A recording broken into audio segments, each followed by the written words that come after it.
આજરોજ ગોવિંદ ગુરુ યુનિવર્સિટીમાં છઠ્ઠો પદવી સમારંભ અને ગોલ્ડ મેડલ વિતરણ કાર્યક્રમ યોજવામાં આવ્યો, જેમાં આ રાજ્યના કુલાધિપતિ રાજપાલ મહામહિમ એવા આચાર્ય દેવવ્રતજી હાજર રહ્યા. એમની સાથે સાથે શિક્ષા મંત્રી પ્રફુલભાઈ પાનસરિયા સાહેબ, આ વિસ્તારના મંત્રી બચુભાઈ, ધારાસભ્ય જીતુભાઈ અને પૂર્વ શિક્ષા મંત્રી એ પણ હાજર રહ્યા.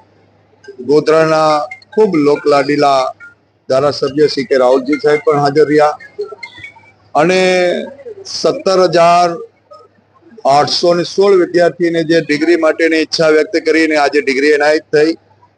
47 વિદ્યાર્થીઓને ગોલ્ડ મેડલ જુદી જુદી બ્રાન્ચમાં આપવામાં આવ્યા અને જે આ વર્ષ દરમિયાન 70 પીએચડી ના વિદ્યાર્થીઓને જે ડિગ્રી એનાયત થઈ એને પણ ડિગ્રી એનાયત થઈ. 4000 ઉપરાંતના વિદ્યાર્થીઓ, એટલા બધા સન્માનિત વિદ્વજનોની હાજરીમાં ઋષિ તુલ્ય એવા આપણા ગવર્નર, રાજ્યપાલ અને આ યુનિવર્સિટીના કુલાધિપતિ એવા આચાર્ય દેવવ્રતજીનું ખૂબ મનનીય પ્રવચન કર્યું.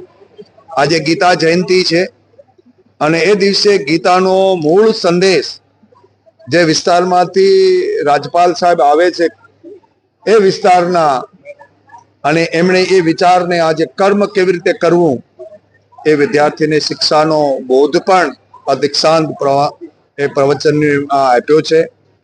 ખૂબ જ રાજી છે કે યુનિવર્સિટી આજે છઠ્ઠો પદવી સમારંભ ખૂબ રાજીથી, ખૂબ યશસ્વી રીતે બધા લોકોને સાથે લઈને આ 1,55,000 વિદ્યાર્થી, 300 કોલેજ અને 5 જિલ્લાની જે વિશિષ્ટ જે વ્યક્તિઓ છે એની હાજરીમાં પદવી સમારંભ યોજવામાં આવ્યો.